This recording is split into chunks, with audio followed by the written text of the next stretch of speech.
Okay, so now we're coming into cave 4, which was really the where the lion's share of the manuscripts from Qumran were found. This is a completely artificially hollowed out cave, hollowed out by hand. There may have been some original, pothole or something in here, but this was done by chisels, and it had all the aspects of a library in the sense that you can see that here we have wall holes. These are really wall holes where shelves would have been. So this was a repository of books and manuscripts, and it moved over and was done by hand out of this very soft limestone mixed with mud, which we call a marl. And coming in here, you get a mystical feeling. This is like, if you've not been in here and you've come to Qumran or the Dead Sea, until you come here, you don't feel the mystery and the mysticism of what this place was all about. This is like an incredible place just to stand in. What was found here were the mother lode of all Qumran documents. The problem is the documents were just thrown in here helter-skelter. Probably they came up this high. I mean, I wasn't here when it was found, but probably people actually walked on them. So that means there were documents just thrown in here helter-skelter. Bat dung, bat guano would be in here, mudslide, rain, everything. It was just one matted slop. And that doesn't mean the Western archaeologists found it, because the Western archaeologists didn't find it. The people who found it were the Bedouin. And that's a story in itself. Why the Western archaeologists missed this? Because missing this, they missed a chance to catalog all of what was in here in a correct manner. As it was, you say, how did they get most of this material? Well, we don't know. They did get most of this material. What they got was brought up to the Jerusalem market and sold on the Jerusalem market, and went into under the auspices of a team called the International Team that was located at the Rockefeller Museum at that time, headed by a French Dominican father, the head of the Dominican order in Palestine, called Father Roland DeVoe. And he organized the team, and everything that came in under his supervision, and they bought it from the antiquities market. So they assumed it came from here, but there may be a lot of things that came from here that we never saw. In addition, the crews that worked here had another defect going for them.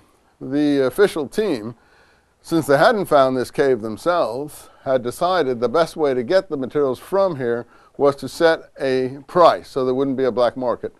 So they set a square centimeter price for the fragments that came from here. And let's say, I don't know what it was, but let's say 15 piastres a centimeter or something, thinking that that would be the official price and people would come up. Well, the problem is that the Bedouin who cleaned this place out worked in teams.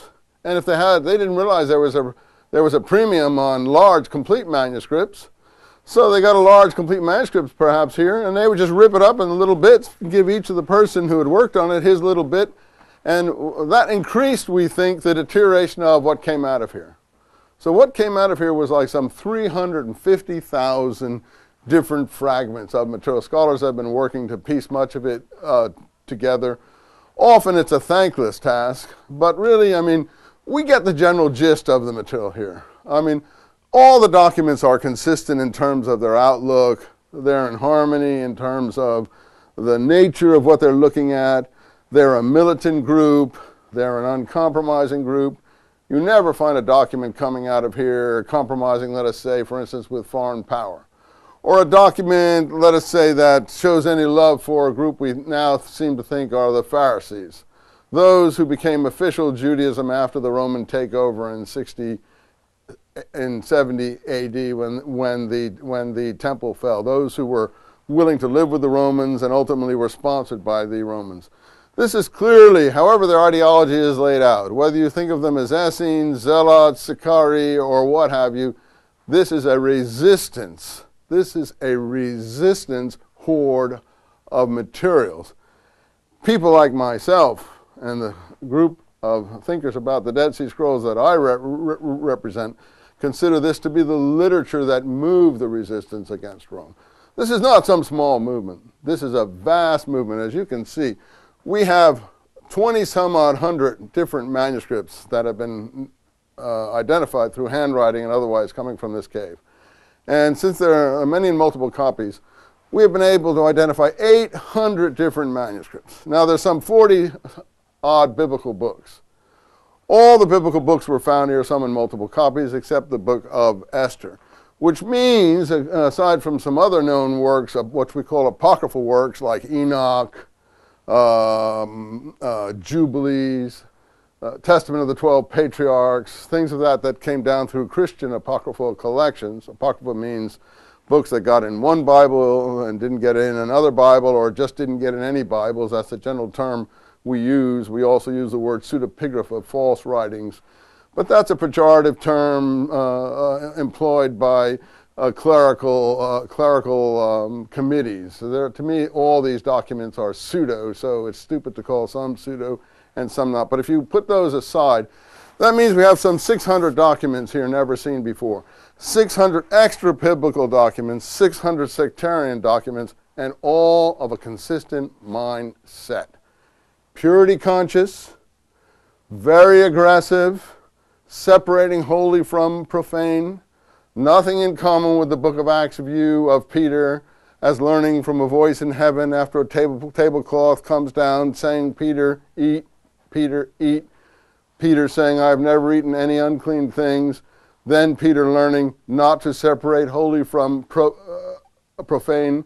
Peter's original stance in that episode in the book of Acts is the stance of this group. I have never eaten any unclean thing. And this group never learns the doctrine that they should not separate holy from profane. This group consistently across all its documents believes that you should separate holy from profane.